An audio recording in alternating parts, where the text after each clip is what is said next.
Welcome. Thanks for coming back. Today, we're going to focus on the Make My Song song templates. Hopefully you'll find this insightful, and I believe once you understand how the song template works, you'll find it a very useful tool to help you kickstart the development of your own original songs. So, thanks again for stopping by. Don't forget, if you like what I'm doing here, please like and subscribe, and stop by my website, captainmoto.com. Thanks. Let's talk about song templates. Today, I'm going to focus on the Make My Song song templates.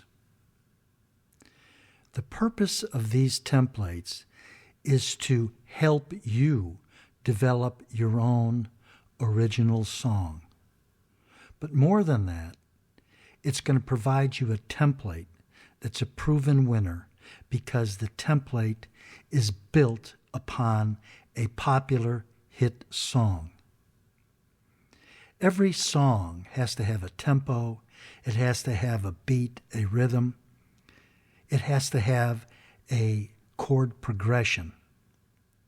So what I've done is, I've looked at a popular song, a hit modern popular song, and what I do is, I look at the song structure used by that hit song. And when I refer to song structure, what I'm talking about is the musical and lyrical elements and how they're put together in a sequence that creates the song. Typically, you have a short intro at the beginning, and at the end you have a short outro. But the meat of the song is in the middle, and typically a song will start with a verse, and the verse begins to tell the story. Usually the verse is followed by a chorus. The chorus typically has more energy. It delivers the hook of the song. It's the part of the song that all the fans like to sing along with. And the chorus is really only written once, and it's repeated several times throughout the song. Each verse, though, has its own unique lyrics, and the verse and the chorus play back and forth throughout the song, telling the story, selling the hook, bringing in energy, back to the verse, selling the story.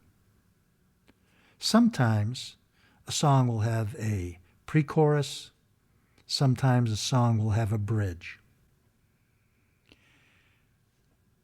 These song parts are organized in a sequence that makes the song flow.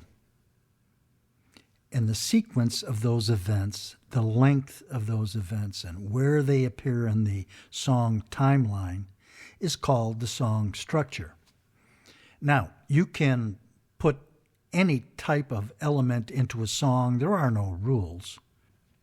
However, hit songs typically follow a fairly well-organized and established song structure.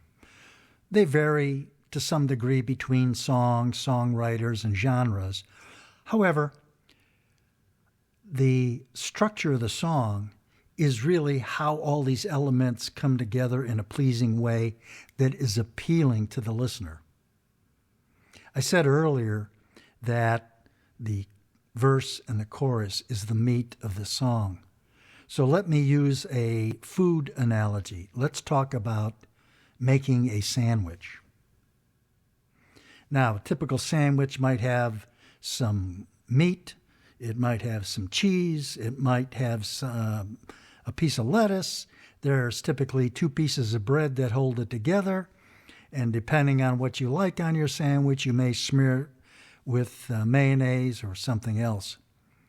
Now, if you took all those parts of a sandwich and threw them on a plate without making the sandwich at all, you could certainly eat it with a fork and a knife.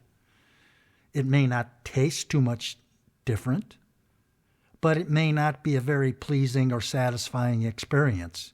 You expect to hold a sandwich in your hand, and you expect to bite in to the bread, on into the meat of the sandwich, and so on and so forth. So you certainly wouldn't want to create a sandwich with the bread in the middle, the meat on the outside, and then spread the mayonnaise on top of the meat. If you got it into your mouth, it may taste okay, but it's not a very satisfying or pleasing experience. So using that analogy, the idea of the song structure is to organize all the parts of the song in a logical timeline that is pleasing to the listener, and those song structure timelines have been developed over years and used over and over with very popular songs. So my song template is designed to help you define an appropriate song structure. So you place in the chords, you place in your lyrics, and it will flow in a pleasing way to the listener. Additionally, each part of the song, whether it be a bridge, chorus, verse, typically will have a certain amount of energy to it.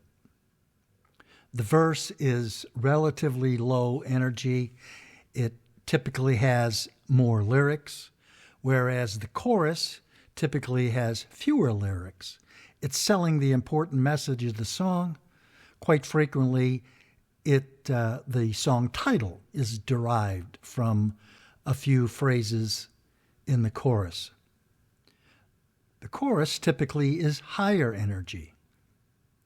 You want to deliver and sell the hook of the song and bring excitement. Once that excitement wanes, you typically would go back to a verse, tell a little bit more about the story, then come back again with a chorus, building the energy. If a song has a pre-chorus, typically that pre-chorus comes just before the chorus, following a verse, and it slowly builds the energy up to the chorus and builds some anticipation for that punch of excitement that the chorus delivers. So, those are some of the key elements. Oh, I forgot to mention the bridge.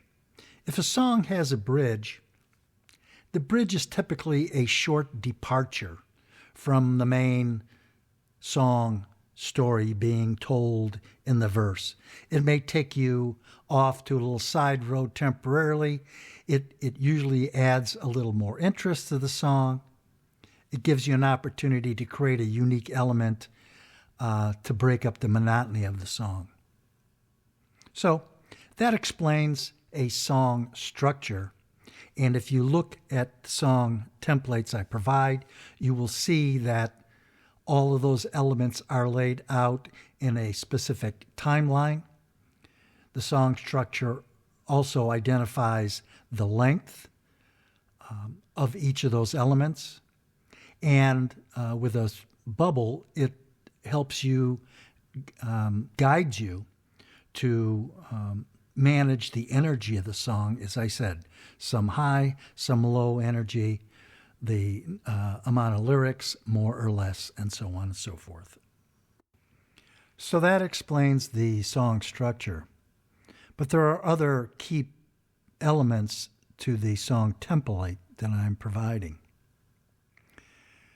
Aside from the song structure, there's also the time signature, whether it's 4/4, 3/4, whatever that may be. Additionally, it provides the tempo, and that tempo, again, is based upon a popular modern song. And then, lastly, it provides you an outline to develop your chord progressions, which will be the foundation for you to overlay your lyrics and to develop your own melody. Now, after all, this template and this process is designed to help you create your own original song. So you might wonder, how is it that you're creating an original song using somebody else's structure, somebody else's time signature, tempo, and chord progressions. Well, here's how it works. Every song is owned by that artist, the songwriter, the song developer. And each song is a work of art created by a person who owns the right to that song. The songs are copyrighted, and they should be. It's a work of art that somebody poured their time and energy and creativity into. However, you should know that although a song can be and should be copyrighted, you should know that song structures and chord progressions are the basis upon which all songs are built, and all songwriters, all artists use those common templates and song structures to build their own unique songs. So, you shouldn't feel at all that you are stealing or taking somebody else's creative work, because song structures and chord progressions are not and never will be copyrighted. They are the platform upon which every songwriter builds their own unique piece of art. Let's compare song structure to automobiles. There are a plethora of automobiles out there available, from SUVs to trucks to subcompacts and buses and you name it. All of those vehicles are built upon a simple platform, and all of those vehicles have wheels upon which they roll. Nobody owns the rights to a wheel, but yet every vehicle has wheels to make it work. That's the same way we need to look at song structures, and the same way we need to look at chord progressions. They're the basic building blocks to make a song, and nobody owns them.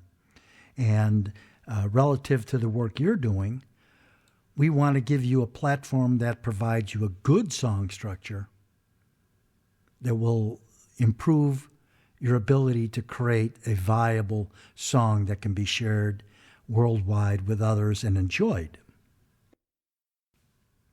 So, having said that, let's move on and talk briefly about how you use these song templates.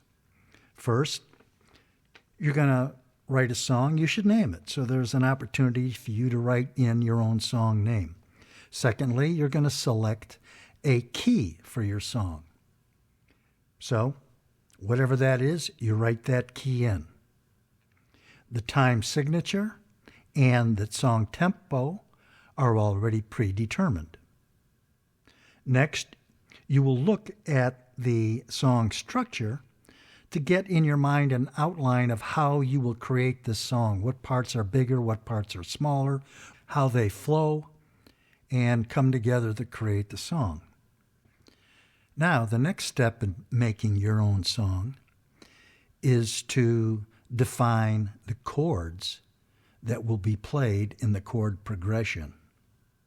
So, we will then refer to the song chord sheet. That sheet has a number of elements to it. First of all, it's laid out logically in the same flow that the song structure appears. So if there's an intro, a verse, a bridge, what have you, you'll see those components laid out. Secondly, each of those song parts will be assigned a certain length, and that is stated in the number of bars that song element will be played. And then third, each of the chords to be played is identified using a numbering system. So, you look at the song chord sheet, you will see example a number 1 chord and then a blank box beneath it. If you recall earlier, we selected the key of G for our own song. So what we do now is we see that the chord sheet has a number 1 and it has a blank waiting for us to write in the specific chord that goes in that progression. So we now refer over to the chord key chart. We find the key of G, and we identify what chords are in the key of G. And guess what? The number 1 chord in the key of G is a G. So if the song chord sheet is calling for a number 1 chord, so what do? Anywhere on the chord sheet where it says number 1, in the blank space beneath it, we write in with a pencil, crayon, lipstick, whatever you're using, we write in G. And then we continue that same process throughout the song chord sheet. Let's use another example. Again, in the key of G, if the chord sheet calls for the number 2 chord, that happens to be an A minor in the key of G. So what do? It says the number 2 chord with a blank beneath it. We write in A minor everywhere where it indicates a number 2 chord goes, and so on and so forth, and we fill in all the blanks. So now what we have is the chord progression that fits your own key that you will then play along with to build the chords that will be the foundation for you to then lay upon your lyrics and develop your own melody. The last thing we provide is, regarding the lyrics, is a lyrical scratch pad. If you look at that, you'll see that the scratch pad also follows the song structure. And it identifies how many verses there are, because again, each verse is going to require its own unique set of lyrics. It's got a spot for you to write in the chorus, and it tells you how many times the chorus will be repeated throughout the song. There's a spot for you to write in lyrics for the bridge, if there is one, and so on and so forth. So now, when you go to actually record, play, practice, and create your song, you're using your chord sheet where you've written in all the appropriate chords. You're using the song tempo that I've provided. You're using the time signature that I've provided. And you're using your own lyrics, which you have provided. The only missing piece then is to develop a melody. And if you have a melody in your head, please go ahead and use it. If you've downloaded my ebook, Make My Song, you will find that I provide some techniques for you to use your own chords in your own key to create your own melody. There you go. You've used the song template that is a proven winner, being used by a popular hit song, and you're converting it into your own unique original song using an established song structure, timeline, time signature, chord progression, but you've customized it and you've defined the chords that fit your key. You've written your own lyrics and you've developed your own melody. The last thing that I'm providing, if you downloaded the song templates, is a few backing tracks. Here again, the backing tracks are developed to follow the song structure, time signature, tempo, and chord progression that are outlined in the song template. So, if you're not a musician, or you for whatever reason choose to use the complete backing track, I'm providing two types of backing tracks. The first one is a complete band instrumental backing track that will have typically drums, guitars, keys, and so on and so forth. And you are certainly welcome to use that. I provided in one key for each song. You're certainly welcome to use that to then develop your own lyrics and your own melody on top of that. So have at it. That's why I provide it. However, if you play an instrument, perhaps you're a guitar player or a keyboard player, and you need a drum backing track to accompany your playing, well, I'm providing that as well. The second type of backing track is strictly a drum track. And once again, the drum track follows all the elements of the song template. So if you've been following along, the backing track with the drums is using the same time signature and the same song structure, where it might build energy in the chorus, drop energy down in the verse, and so on and so forth. So that is my best shot at explaining what the song templates are and how you can use them. I wish you the best of luck in developing your own songs. So once again, thanks for stopping by. Don't forget to stop by my website, CaptainMoto.com. I'm frequently putting out new content. Hopefully some of it will help you. That's it for now. Take care. See you soon. Bye.